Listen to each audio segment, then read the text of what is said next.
So yes. Okay. I'll say something crazy. I'm gonna get you. Okay. So today is kind of an extension from yesterday because remember we didn't finish. Also, let me go ahead and set the timer because at 30 minutes in, we got to go get y'all's water bottles. Water bottles for what? Basically, water bottles so you can fill them up and you don't have to use the water fountains. Yeah. Okay. So today we're going to be applying knowledge of bias, logical reasoning, logical fallacies, and rhetorical appeals to an information and argumentative text. To utilize prior knowledge of annotating to provide an in-depth analysis of said text. Okay, what does that mean? That means we're going to do a quick recap of Unit 2 topics: bias, logical reasoning, logical fallacies, and rhetorical appeals. And then we're going to do, we're going to start the we do together analysis. We do together means I'm going to be doing it, but you're going to be helping me. Of how change happens, why some social movements succeed while others don't. So real quick, what's a bias? Oh, man. An opinion. It's an opinion influenced by Your personal experiences. your personal experiences, your background. Does everybody have them? And then, what is racism? The type of bias. Oh, you want to teach? Man, you said this how Okay. many times? Okay, so then you should know all the answers. What's the spectrum? What sides are on the spectrum? Huh? No, that's reasoning. The spectrum. Oh, see, look here. I wasn't paying attention to that. Uh-huh. Yeah, see why I got a degree? Okay, so there's the left, the right, and the center. Liberals are on what side? Conservatives? Moderates? In the middle. In the middle. So if I'm reading or I'm trying to learn about a topic, do I just look for the center unbiased? No, No, why? because you need to be able to hear out other people's opinion. Yeah, you need to look at all the argument, right? The whole argument. Get a full picture of it. So when we think about biases, then those do appear in arguments. When we're looking at arguments in text, we have to use logical reasoning. Somebody said that's inductive and deductive. Inductive, we start with specific evidence and come to a conclusion, right? Or a premise. But deductive, we draw a general conclusion or premise and look for specific evidence, right? Okay. So what's the main form of deductive reasoning that we use? Starts with an I. Inferencing, yes. So inferencing is we're picking up the clues to support the conclusion that we come to. And so a writer implies, the reader infers. This also helps us create arguments. But we need to make sure that our arguments are free of logical fallacies. Why? Because What?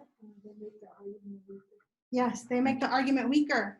Yes, because they're unsubstantiated arguments, which means they don't have enough facts to back them up. What are some of the fallacies that we know? Cherry picking is the most common, right? We see that all the time in advertisements and things like that. What is probably the most immature one out of all of them? They kind of went over it pretty quickly. Do you remember? Ad hominem, that's a personal attack, right?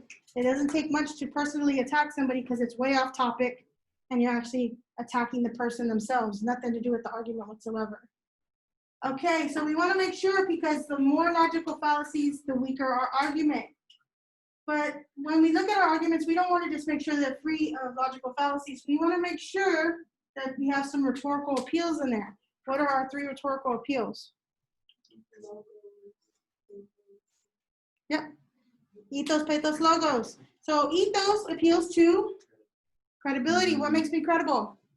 your degree. Not just my degree, like you can trust me, right? You know I have knowledge.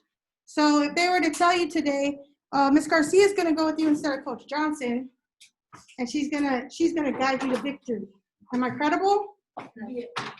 No, I don't know anything about football, right? Other than my Longhorns sometimes win, sometimes they don't, right? So other than that, that would not make me credible. Now, I am credible to be your English teacher. Why? I have a degree, I've studied it, I have experience, right? But if I came in here and I was speaking nothing but Russian and had no idea about English, would I be a good English teacher? No, absolutely not, okay? So then we have pathos, that appeals to my emotions. That's the easiest one, right? Yeah. How do they often appeal to your emotions? What are two ways?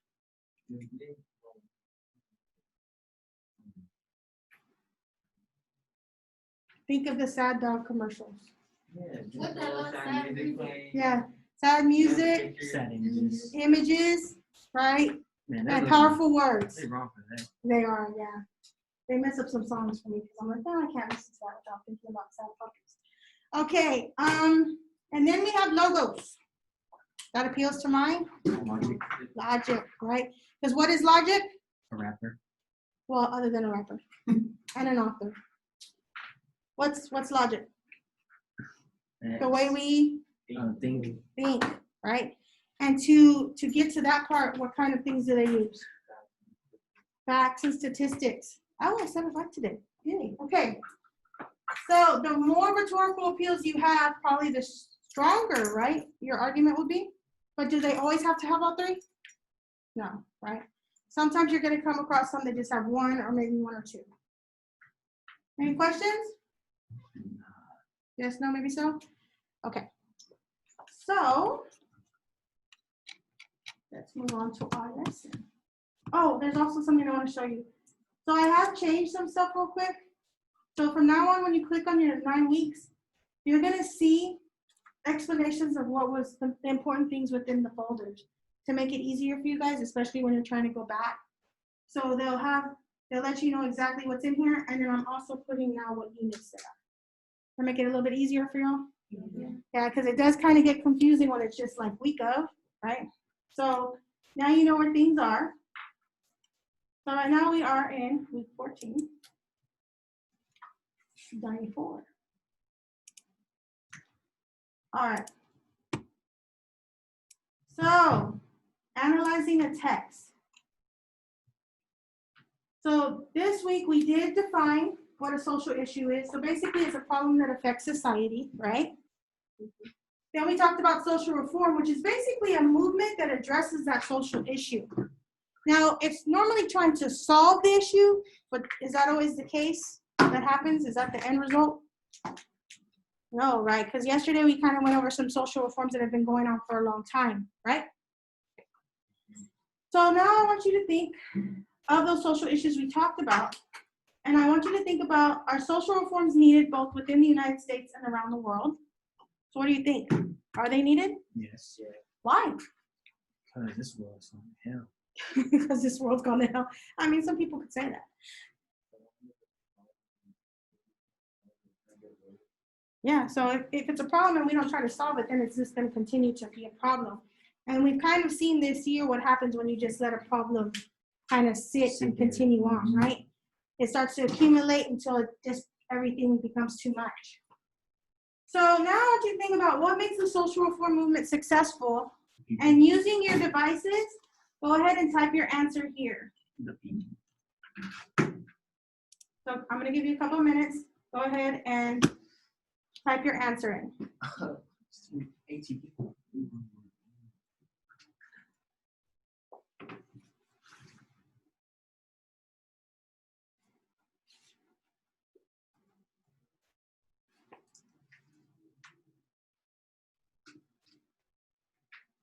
Why did y'all shoot that video? Y'all dancing to that song?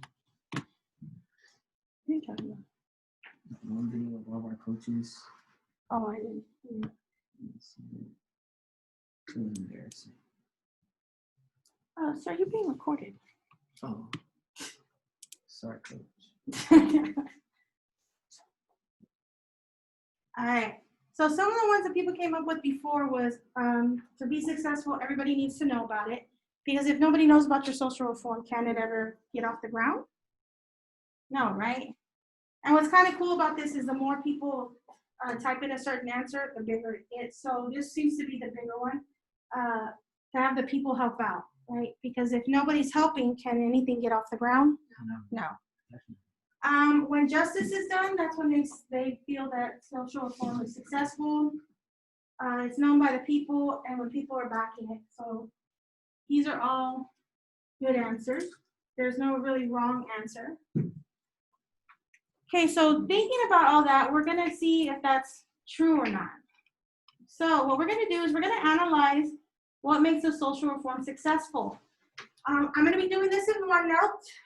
Just a heads up, I'm horrible at the highlighting aspect of it and it's gonna look crazy, but it's okay.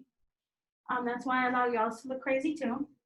We're specifically gonna be looking at a text called How Change Happens, Why Some Movements Succeed While Others Don't by Leslie R. Crutchfield. As we read, we're gonna be looking for examples of logical reasoning, logical fallacies, and rhetorical appeals. And we're also gonna be asking, is the author reliable and credible? What biases might influence the author? Is the author taking a position on the topic? If so, what is the position and what evidence do we have to support our conclusion? What's another word for conclusion? Solution. Starts with a P. Mm. Premise, yes. And if we're in science, it's called hypothesis. Okay, so if not, in what ways is the author refraining from choosing a side? Okay, so pay close attention on how we go through this process of analyzing and annotating the text, because we're going to do it today and tomorrow, because you will be asked to do it independently next week. And if you have questions or are confused, ask me for help. I'm here to help. I also provide a copy of it here, because later I will ask you kind of just to read a little bit further ahead than me. But all your texts are going to look like this. And at the end, I provide the works cited. And then if there's any information I have about the author, I put it here. So for right now, what do I know about Crutchfield? Nothing. So can I tell you if she's credible or not? No. No. So how might I be able to fix that? Look it up. You could look her up, right? And so if you look her up and you find out that all she's ever written about is gaming, is she credible? Yeah. All she's ever written about is gaming? No, right? But if you find out that she's written articles over and over again about social reform and those types of movements, she would be credible, correct? Mm-hmm. And then you also want to kind of look, so we don't know anything about the author, but we do know that this is from Philanthropy News Digest. Does anybody know what philanthropy is? Think of it as charity. Well, rich people charity, right? You have rich people that are philanthropists. They give millions and millions of dollars to certain movements. So this whole digest is about those types of movements and charities, okay? So let's take a look. So when we think about annotating, first you skim. You're gonna look at key factors of the article, right? So how change happens, why some social movements succeed while others don't. So what's this gonna be about? Social movements. Social reforms, right? And what makes them work, what makes them not work, right? Again, we have the author. Is this a current article? No, it's 2018. 2018? I mean, it's relatively current, but what would it be missing? Up-to-date news of what's happening today. Exactly, up-to-date news of what's happening today, and a lot's happening today, right? A lot of social reforms are happening right now. So some of this information might be dated, right? It's not going to be as current, but it's not so old. It's not like, not Miss Garcia old, it's from 78, right? So this technically could still be used as like a source for research. Do I see any other headlines or sections? No, okay. All right, so let's take a look at it. Social movements are nothing new.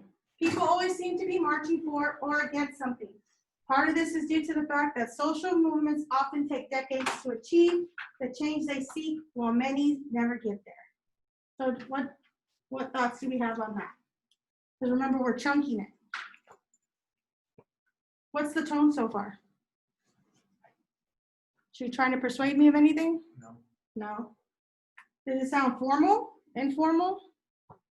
That's formal. Social movements are nothing new. It's kind of informal, right? It's kind of like, it is what it is, right? Like social reforms. So, Again, don't laugh at Ms. Garcia because I cannot highlight very well on these things. There we go. So, You missed the E. sir, you about to fight, sir. Okay. So, we know that right now her tone is informal or casual, right? Yes, ma'am. Tone. Casual. And right now, no persuasion, right? So far. Oh, you want to take this? No, what I'm gonna do, so, when we're done with this tomorrow, I'm just gonna share this out with all of you so that you know what it looks like because you'll have it as a model for when you guys do your own, okay? So, people always seem to be marching for or against something. So what does that indicate? That we all have what? Bias opinions. Biases in our opinions, right? So we can also do that.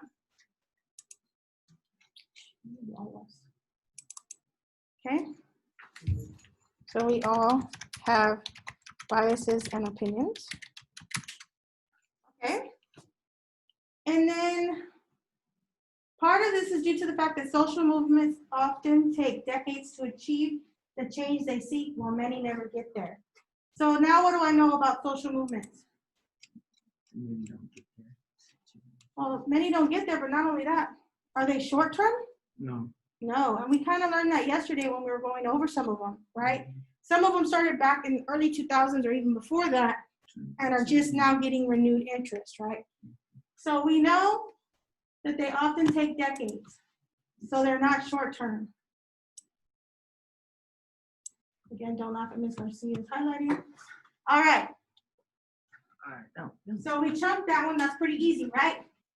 So while there is no simple recipe for social movement success, Leslie Crutchfield, Executive Director of the Global Social Enterprise Initiative, or GSEI, at Georgetown University's McDowell School of Business, and her research team have identified a number of patterns that distinguish successful social movements from those that didn't succeed, and shares them in her latest book, How Change Happens, Why Some Social Movements Succeed While Others Don't. Now, what do I know? What did that give me? That she has. She gave me studied. background. Yeah, she studied. Yeah, so now I know about the author, right? Is she credible now? No. Really? Do you guys know what Georgetown University is? No, Georgetown University is one of the best universities in the nation. Oh, it is. And she works there as a researcher and a professor. Sounds like a kind of local in Georgetown. So not only that, for the School of Business, right? Oh. She works there. And she's also the executive director of the Global Social Enterprise Initiative. Do we know what initiative is? Initiative is another form of word for movement. So does she know anything about social movements? Yeah. Yeah. She studied it. Right? So is she credible? Yeah. Yeah, she's credible, right? She said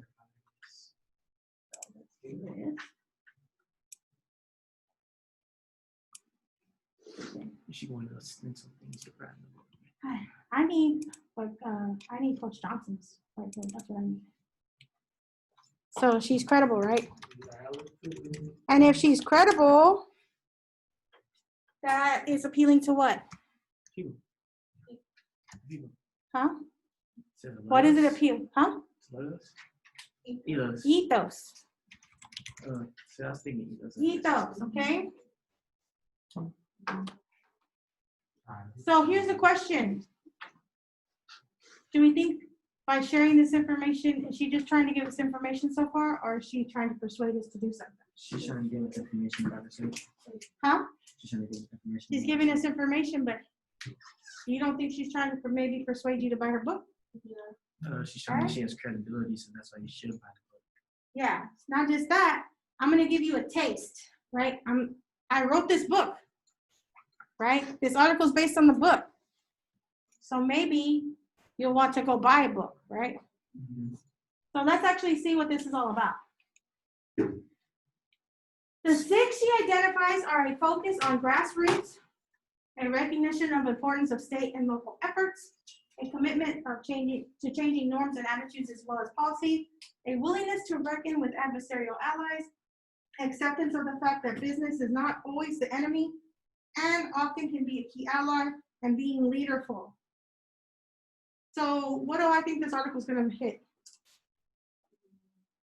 All of these, right? That's good.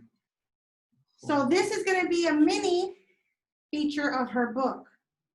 This is where we know that even though they're not saying it, but they are kind of trying to persuade you to buy the book, right? I'm going to give you just a little bit of information here, like a trailer to a movie, and hopefully you'll be interested enough to go buy my book, right? Are there any terms in this that you do not know? Okay.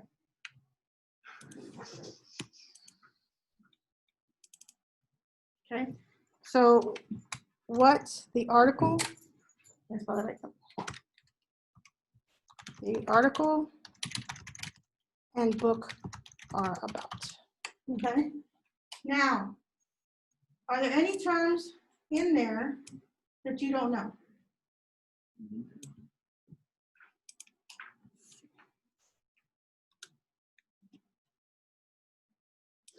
So you know what grassroots means.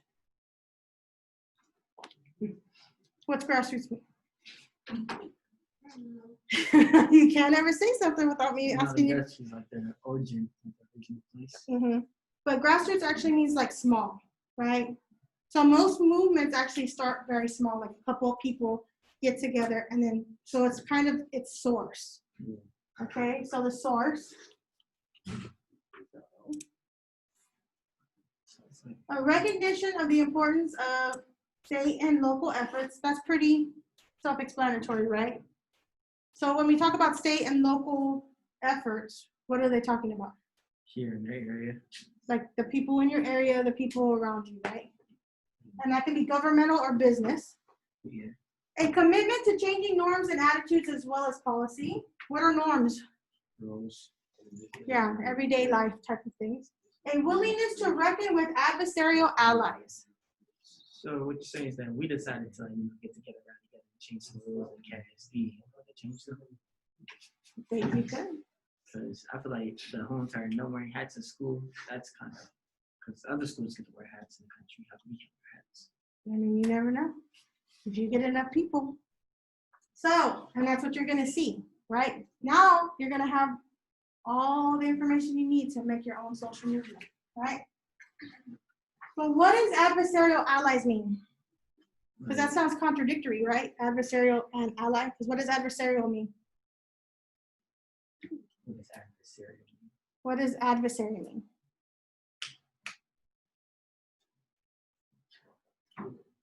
Are you looking it up on Google? Involving and characterized by conflict or opposition. Yeah. Somebody in conflict with you. Normally your adversary is your enemy, right? The villain to your hero story. But allies means friend, right? Somebody that has the same idea as you.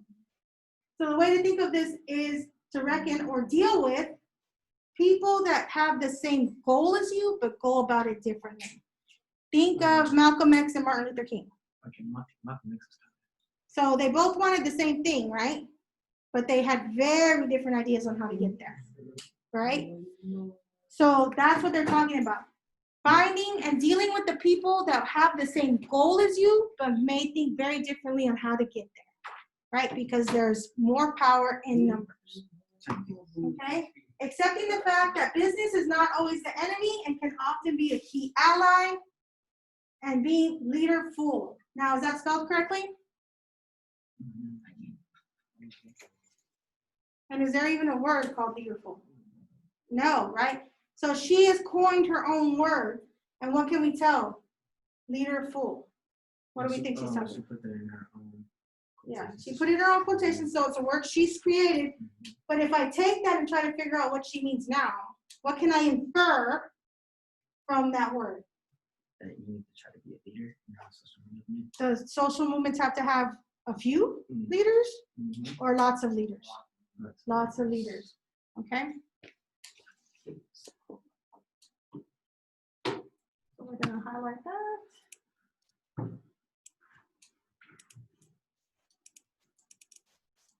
Okay. I can infer that she means,